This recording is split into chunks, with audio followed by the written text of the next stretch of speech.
బినామీలు ఉన్నారో, పుట్టుకొక బినామీలు పుట్టుకొస్తున్నారో, పామరు నియోజకవర్గంలో ఆయన బినామీలు ఎవరో చెప్పటానికే ఈ పాత్రికేయ సమావేశానికి పిలవటం జరిగింది. మీ అందరికీ తెలుసు, ఈరోజు ఈ పెద్దిరెడ్డి రామచంద్రారెడ్డి గారి యొక్క భూదాహానికి భూదేవి కూడా బాధపడుతుంది. ఆయన కబ్జా కోరల్లో ఇరుక్కుపోయిన బాధితులందరూ కూడా ధైర్యంగా ముందుకొచ్చే పరిస్థితి, మాట్లాడే పరిస్థితి, గలం విప్పే వాతావరణం మనం చూస్తున్నాం. సాక్షాత్తు ఒక శాసనసభ్యుడే ఆయన బినామీగా ఉన్నాడు. ఆయన ఎవరో కాదు, పామరు నియోజకవర్గ మాజీ శాసనసభ్యుడు కైలా అనిల్ కుమార్ గారు.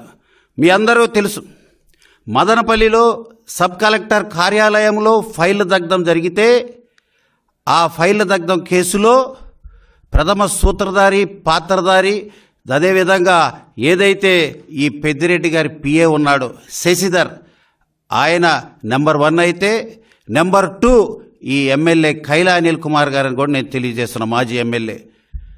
అయ్యప్ప సొసైటీ హైదరాబాద్లోని అయ్యప్ప సొసైటీ ఈ కైలా అనిల్ కుమార్ గారి అపార్ట్మెంట్. అక్కడ ఈ శశిధర్ ఒక తాళం పెట్టుకునే అపార్ట్మెంట్లో రెండో తాళం ఈ అనిల్ కుమార్ గారి చేతిలో. వీళ్ళిద్దరూ కూడా దాదాపుగా 4 సంవత్సరాలు ఈ హైదరాబాదులో నివాసం ఉంటూ హైదరాబాదులో, ఆంధ్ర రాష్ట్రంలో, అదేవిధంగా పామరు నియోజకవర్గంలో కూడా ఈ పెద్దిరెడ్డి గారికి బినామీలుగా ఉన్నారు అని కూడా మీ అందరికీ తెలియజేస్తున్నా. మచ్చుగ్గా ఒక ఉదాహరణ, కేవలం 5,35,000 వార్షిక ఆదాయం ఉంది నాకు అని ఎఫిడవిట్లో పొందుపరిచారు మాజీ ఎమ్మెల్యే కైలా అనిల్ కుమార్ గారు. అయితే ఇదే పామరు నియోజకవర్గంలో ఆయనకున్న ఆస్తుల గురించి చెప్తే అందరూ అవాక్ అవ్వాల్సిందే. హైదరాబాదులో లోటస్ పాండ్ ఉన్న విధంగా, మాజీ ముఖ్యమంత్రి తాడే ప్యాలెస్ తలదన్నే విధంగా